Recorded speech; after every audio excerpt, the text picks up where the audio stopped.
याद रखना मेरे भगवत श्रोताओं, परीक्षित नाम रखा है। धीरे धीरे सियाने हुए हैं तो गुरु धनवंतर के यहाँ आना जाना प्रारंभ कर दिया, विद्या को ग्रहण करना प्रारंभ कर दिया, शिक्षा सीखने लगे हैं, विद्याएं जादू सीखने लगे हैं। याद रखना मेरे भगवत श्रोताओं, एक समय की बात है, उधर उत्तरा के गर्भ से मतलब अर्जुन की नाती पुत्र पैदा हुआ और इधर नागनी के गर्भ से बहुत सुंदर कन्या का जन्म हुआ। कन्या का जन्म हुआ और फूल सो चेहरा जैसे ही बिटिया को देखो वह मैया ने तो मैया पे मारो नाएगो।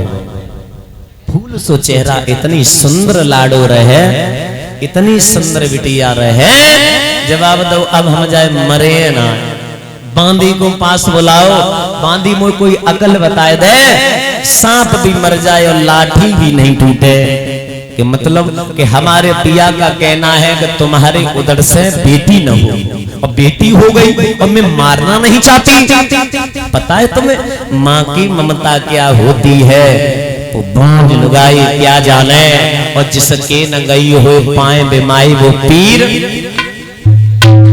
माँ की ममता अंदर से जागृत हो गई। जवाब दिया मैं नहीं मारूंगी, कोई अकल हो तो तेरे पास से मुझे अकल कोई बता दे।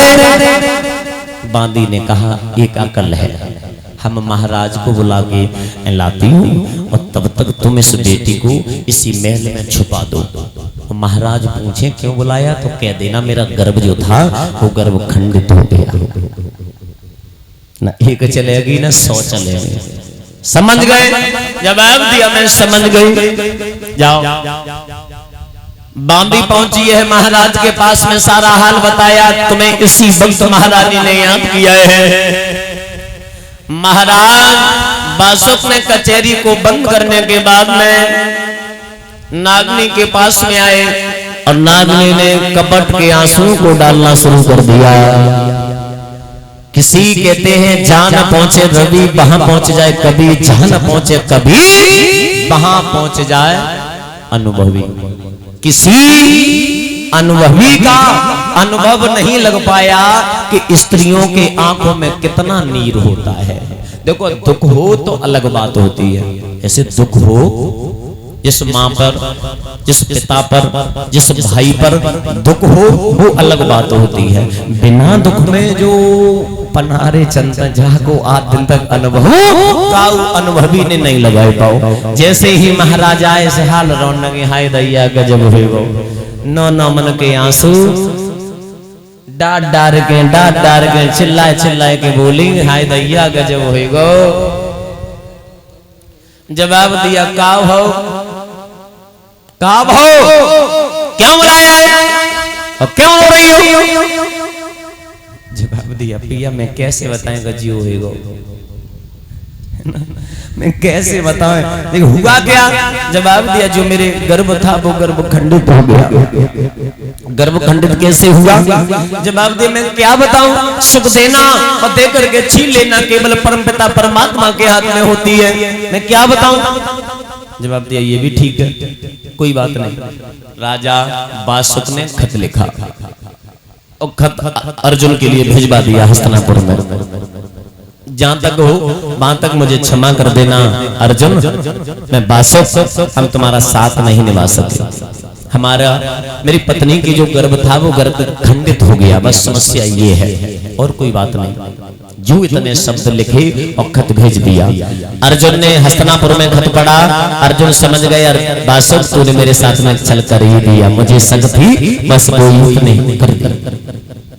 और जो बेटी जो थी महल में छुपा दी। राजा गया राजा जैसे ही गया और देखो कहां बात और कहां पहुंचा दी स्त्री ने, कौन सी बात, कौन सा समय और कौन से मूड पे पति को ठाड़ो कर दो। तो तासे कहता है ना,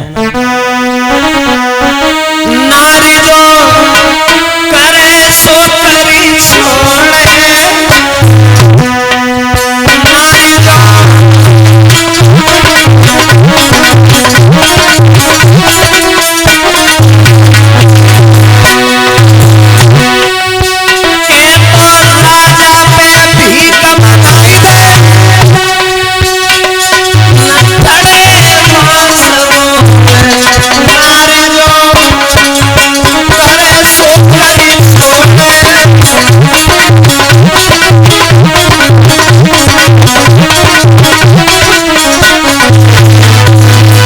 नारी जो करे सो करे छोड़े, कहावत सुनी थी पर लेकिन हकीकत आते जाते हैं, है ना। आजकल की देखो आप जानते ही हो, आप तो सब लोग फोन चलाते हैं।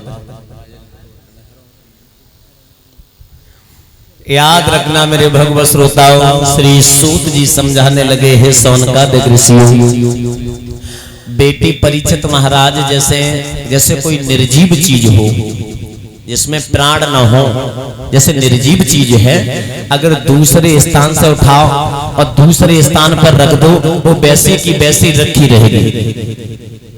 लड़की है आज 1 दिन की है तो कल 20 साल की होगी, 20 साल की होगी, परसों शादी की योग्य होगी। कब तक भेद छुपाओगे? लल्ला राजा बासुक ने कचहरी को बंद किया और राजा बासुक ने कचहरी को बंद करने के बाद घर के लिए चला और इधर जो राजा बासुक की जो लड़की थी नवलदे शादी के योग्य है, स्नान बना करके अटे के ऊपर खड़ी हो गई, अपने केसों को सुखा रही है, केसों को लला।